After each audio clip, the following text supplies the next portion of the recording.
Hello there. Welcome to another My Hair Transplant XP video.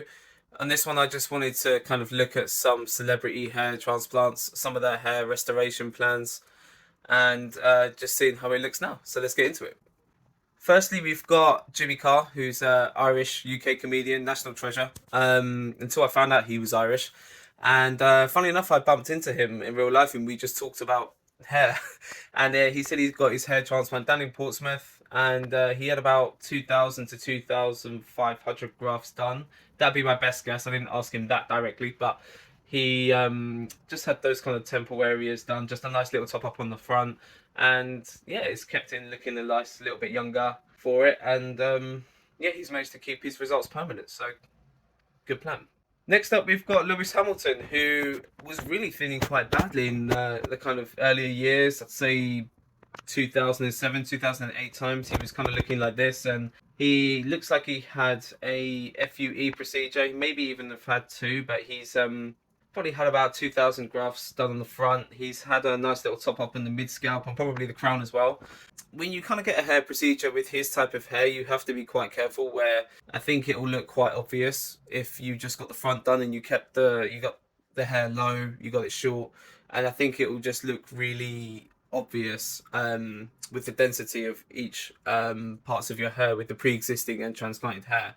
So he's kept it long and had a variation of different hairstyles over the years, and again, he's kept his results permanent through a good hair restoration plan, and yeah, very good procedure. Probably about 4,000 grafts in total, give or take. Next up, we've got Jake Paul, who, to my knowledge, hasn't had a hair transplant yet, but as you can see, he has a receding hairline. But he manages to, again, have a good hair restoration plan. Like, it goes to show, like, sometimes you don't actually need a hair transplant as long as you kind of keep your pre-existing hair and have a hairstyle that suits your hairline. Um, as you can see, in my opinion, his hair suits him very well. The beard obviously helps, and yeah, obviously he's got all the money to do that. But as long as you've got a good hair restoration plan in place and it's cost effective as well, you can just rock that. As long as you don't live anywhere too windy. Next up, we've got MGK, aka Machine Gun Kelly. Now, this is a great procedure, probably one of the best I've ever seen. It just goes to show that the DHT procedure isn't dead. Very useful, especially if you're looking to have a potential two procedures done. So, as long as you also don't mind the scar on the back of your head. You're taking from the most dense area of your donor area, and as you can see here, he's gone from like an aggressive Norwood 4 to a full hairline. Even at points like he even rocked a man bun, and it still looked fine. It didn't really look painfully obvious to me that he had a procedure done, unless you kind of followed him. And yeah, very good procedure to my knowledge. He's only had the one procedure, and again, he's kept those results permanent. So yeah, very well done on that one.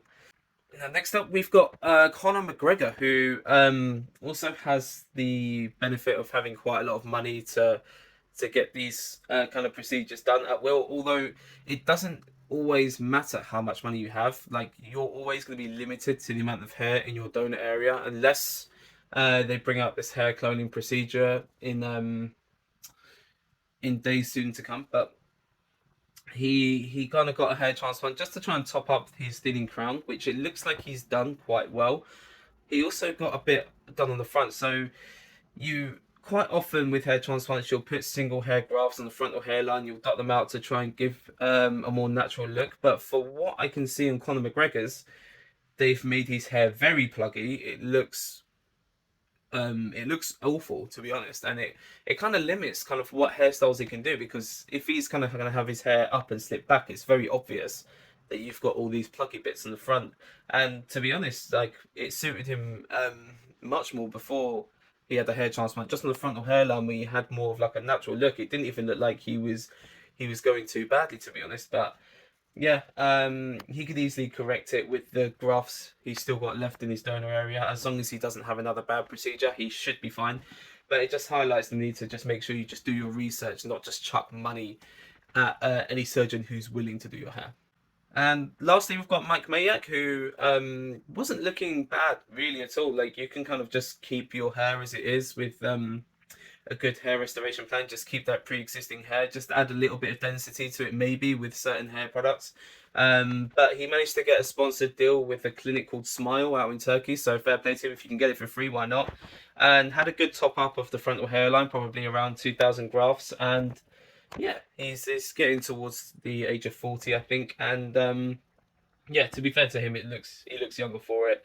I think it's been about a year since he got it done, and yeah, the results are looking pretty good and permanent. Okay, that'll do it for part one of just reviewing celebrity hair restoration plans, hair transplants as well, and stay tuned for more. Peace.